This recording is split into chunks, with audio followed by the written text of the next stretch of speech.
he has a very unique process, and I wanted you to tell me about that process. When he comes to you with another year, what does he come with?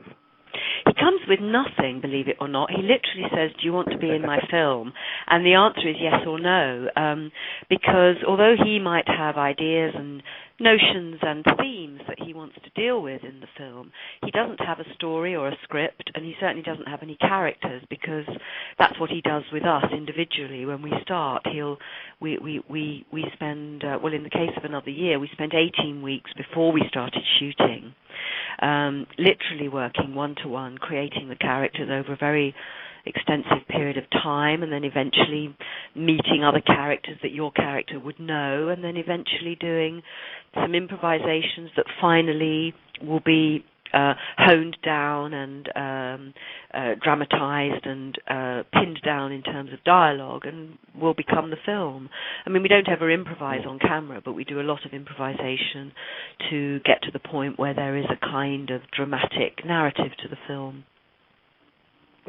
So once you're shooting, you know where it's going for the most part? No, we don't. We're sort of doing it pretty much chronologically when we shoot it, and we kind of roughly know where we're going, but only in a very thumbnail sketch kind of way. I mean, when we started shooting, we knew that the film was going to cover 4 seasons, but really the outline that we have is very scant, and what we do is we kind of we work for a few days and structure scenes and absolutely nail down the dialogue, and then the crew come and we shoot it, and then the crew go away for a few more days and we work out the next bit. And but because you're dealing with these characters' lives, and obviously it needs to be done chronologically, you don't really know the next bit until you've got there, if you know what I mean. You don't know what's going to happen in winter until you've done the spring, summer, and autumn bits, because one thing feeds the other, if you know what I mean. And I said, do you know what it's going to be about this time? He said, no, I'm not. It's just I don't. And at this stage, I don't know who else is going to be in it, and I don't know what it's going to be about. And if I haven't got anything particularly in mind, and so then I have to decide whether I want to do it. And I say yes, eventually. Yeah. And that is the classic way he works, really. I mean, and then the other cast becomes clear, and then it's obvious that a lot of the cast members are round about my age, and so that is obviously he's got something in mind, just in terms of the age of the cast. But other than that, I don't know anything else. And then so.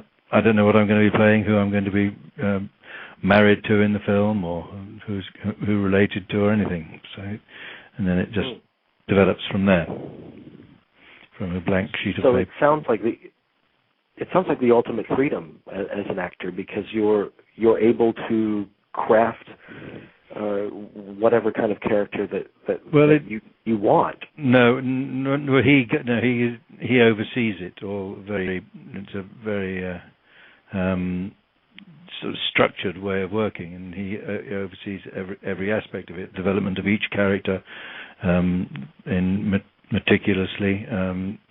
In a one-to-one thing with him, you build up the character from nothing, and decide where the character's from, where he was born, what his social class he's in, and what his family is, and then you start working with other actors. And in this case, with other actor I worked with was David Bradley, who plays Tom's brother Ronnie.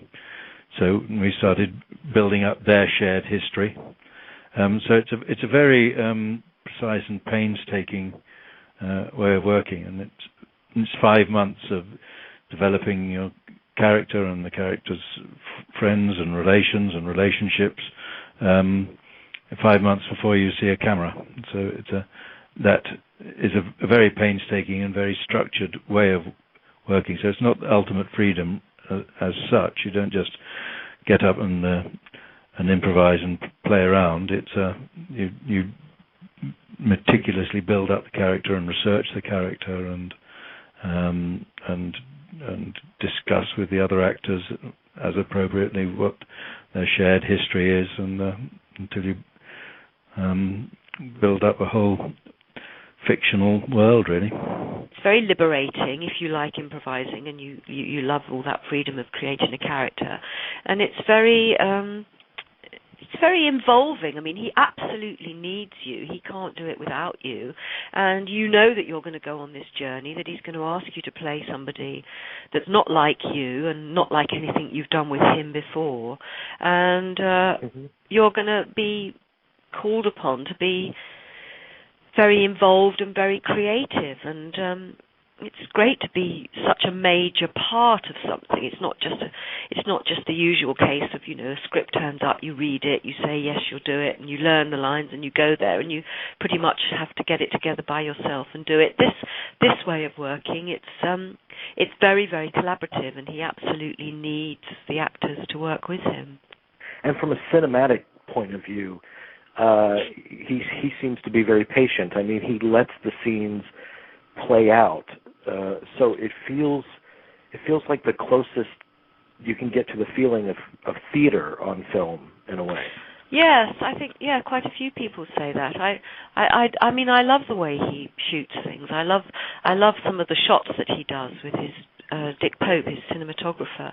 It is about just allowing what's going on with the characters to be the most important thing, and the camera seems to always serve that very well. And yes, and he often lets a scene carry on beyond what may be a natural point to end it, and I like that very much. Now, Tom and his wife Jerry in the film, they seem to be the calm in the middle of, the emotional storm of their friends, of the people that they relate to in life.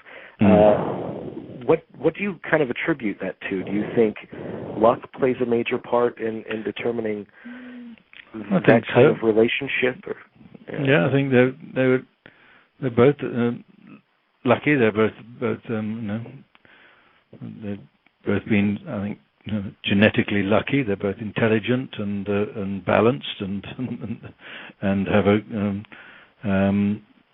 fairly wise outlook on life. They know how to use their skills, and both of them come from working class backgrounds and were the first people in their family to have gone into further education. But they seem to know. They seem to instinctively know how to handle it, and they find each other, and soulmates very easily. And I think they are lucky, and they know they're lucky. I think, and they're both fulfilled professionally, and they I think they feel some sort of obligation to let their less fortunate friends into their lives as and when they appear. Do you feel that the film is ultimately optimistic about relationships, or just realistic about it? I think it's sort of. I think it's. I don't know really. I think it's probably just sort of realistic in a way. But it's. I think all those things are. It's up to the. I think it's been clear from the screenings and the reviews that people.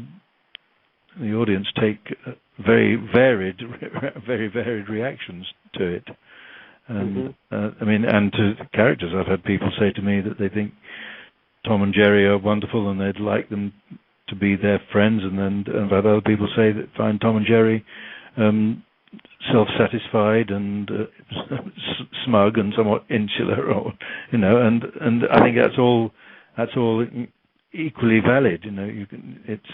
I think that's what's rather exciting about the film.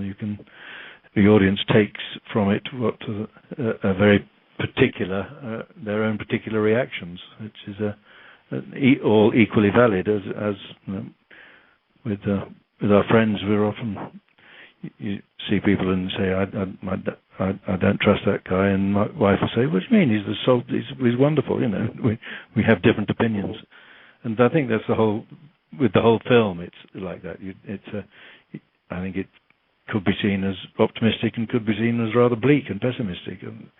It's certainly nice, I think, to see a happy marriage on the screen, which is yes, fairly unusual in this day and age. I think the film tells it as it is, and I think there is definitely optimism in it, and I think there is also pessimism in it.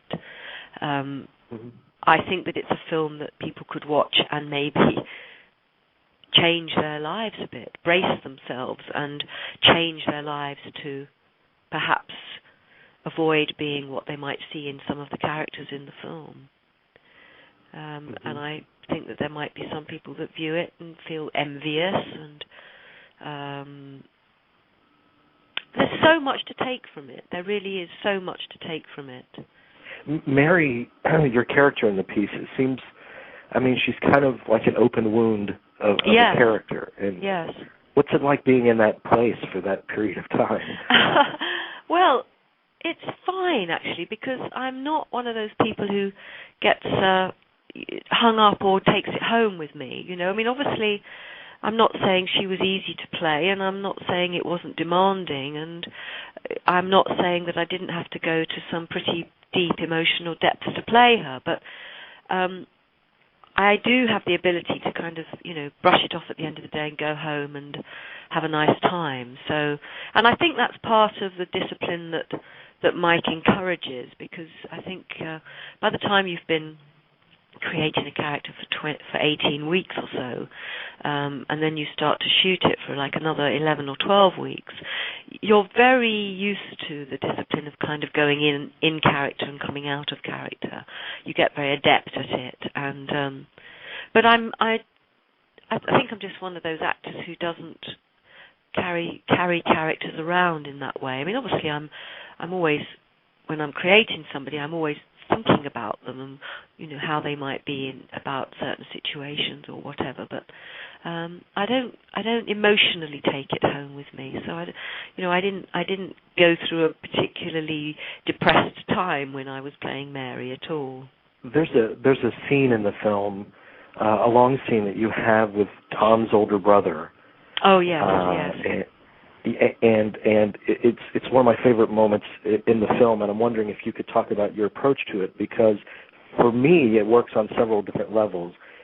I mean, it's in a way it's very funny because his character is so kind of monosyllabic. Yes, yeah.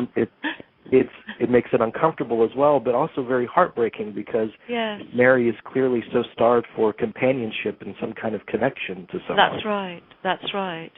Well, I mean, obviously, you know, Mike and I had worked on the particular state of mind that Mary was going to be in, given that Jerry is kind of not happy with her because of the way Mary behaved towards her son's girlfriend.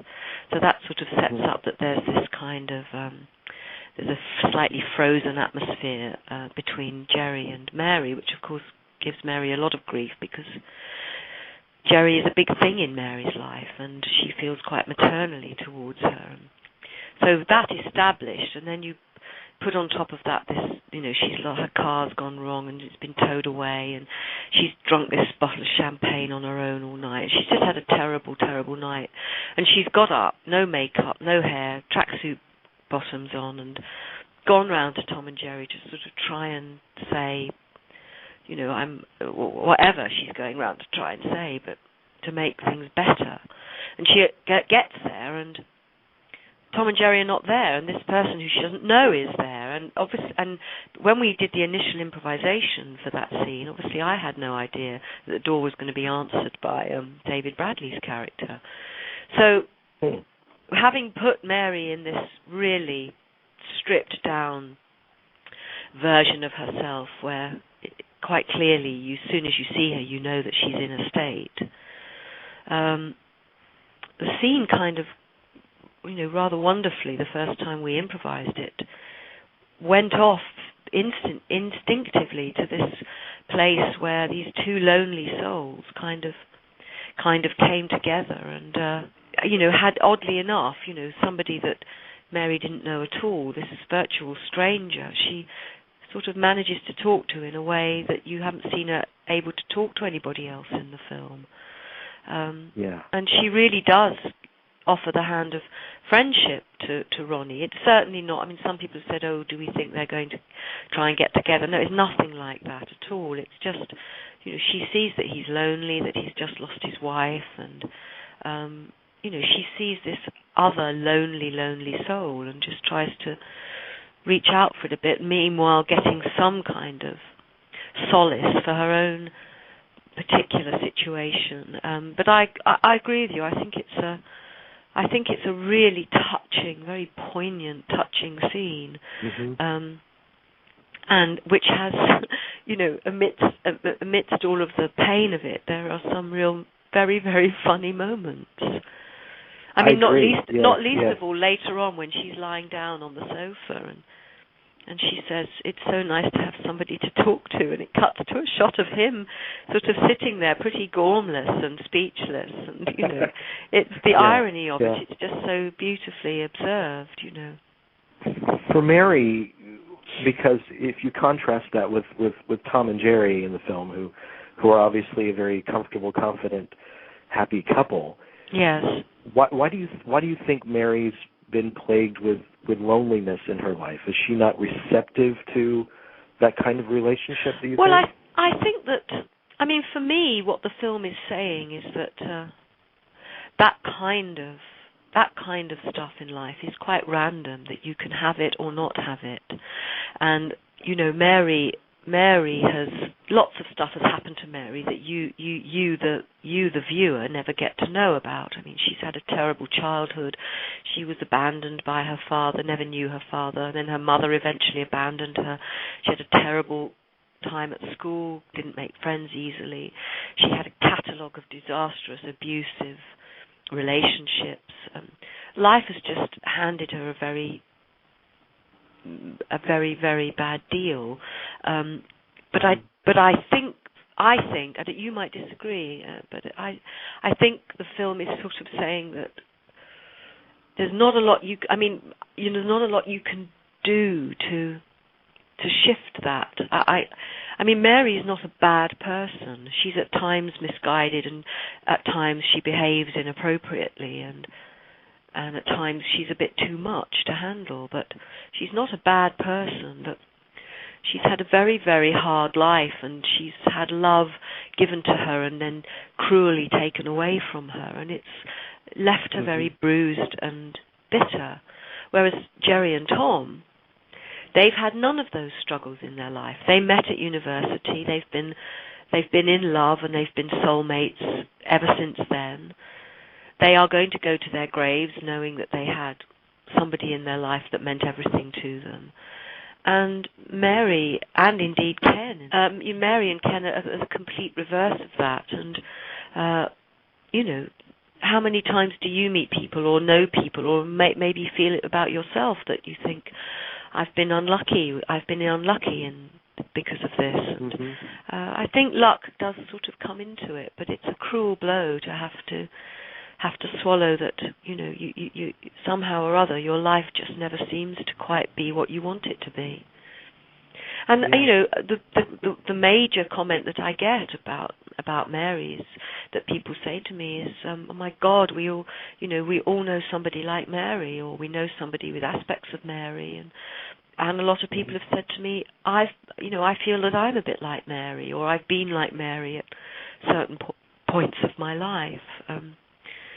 So yeah, I think it's a kind of the film touches people on all sorts of different levels, and they make of it what they want. I mean, there are people that don't kind of revel in the lovely relationship that Jerry and Tom have. Some people feel that they're a bit self-satisfied and a bit smug, and some people feel very strongly for Mary and get very emotional talking about Mary.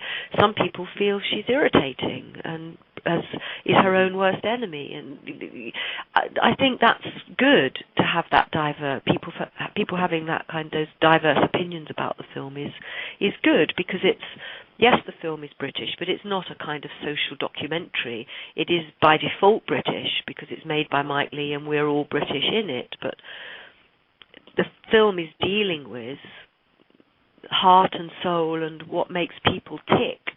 So all of that universal. The end of the film, which obviously I don't want to talk about too much because you might have people listening who haven't seen it yet, but the end of the film very, very much leaves you wondering what's going to happen to not just Mary, but to lots of other characters. And I think that's great. We don't want neatly tied up happy endings all the time. And anyway, how many of us, our lives are ongoing, aren't they? And our problems don't always get sorted out. We can even go to our graves and our problems are not sorted out and everything isn't tied up neatly. Yeah, I think the 5 months we spend developing the character is, I mean, ideally, you know, you get a richer, more complicated and more many-faceted character than you very often do in a normal scripted film. And not always the case. There's some, obviously, there's some fantastic writers and directors who work in a traditional way. But the advantage of this is that you do tend to get a different sort of characters, perhaps. Well, particularly given the process that you utilize to put these films together with Mr. Leigh, when you finally watched the film with an audience in finished form, did anything surprise you about the film? Yeah, when you watch it with an audience, yes, I mean things surprise you that you know there are laughs that you just never expected. You weren't looking for at all. But I mean, when you see them through with an audience. You suddenly see it through an audience's eyes, and you think, yeah, that is actually very funny, or conversely, that is very moving, and I hadn't really spotted that. So there's. But he and Dick Pope, the cameraman, had spotted it in some way and had observed it and made sure that it's there for the audience. So there are surprises, yes. You've been involved in so many films I'm crazy about, and I know our listeners are certainly crazy about. And one question I had about some of your other work is that you ventured into films like Harry Potter, Narnia, Indiana Jones. Do you find that you're being approached by kind of a different demographic fan-wise after you've done that work in those films? It really amounts to what photos people send through to get signed for autographs, and certainly those films, particularly Harry Potter, is overwhelmingly the majority of the fan mail I get, really, and in terms of getting recognised in the street or something, it doesn't change a great deal. I think it's never been a problem or a hindrance to life, really. It's always very pleasant. You've worked with some of the great filmmakers, and Mr. Leigh is certainly the tops. But I wanted to get your impressions of just a couple of others that you've worked with, and what they give you as an actor that's unique for them, like Baz Luhrmann, who you've had very successful collaboration with. Yeah, that was wonderful. I mean, they've all got all the directors, I mean, like Baz Luhrmann, Woody Allen, and Martin Scorsese, and all.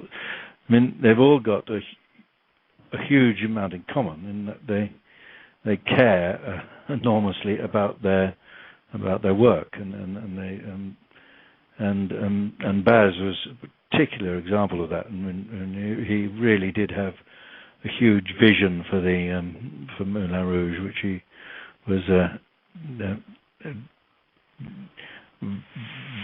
hugely energetic and impressive in reaching out for that vision to get it on the screen. So that's always it's demanding and satisfying for the actor in equal measure.